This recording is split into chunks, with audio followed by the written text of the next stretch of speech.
If you need to turn off two-factor authentication on your Coinbase account, follow these straightforward steps to ensure the process is completed securely. Step 1. Log into your Coinbase account.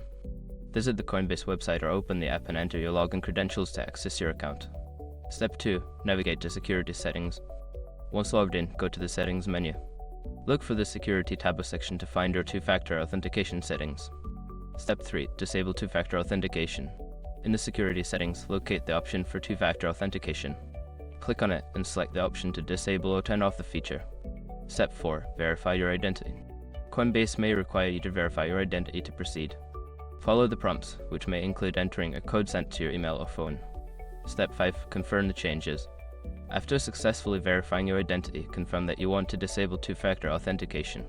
You should receive a notification or confirmation message indicating that the feature has been turned off.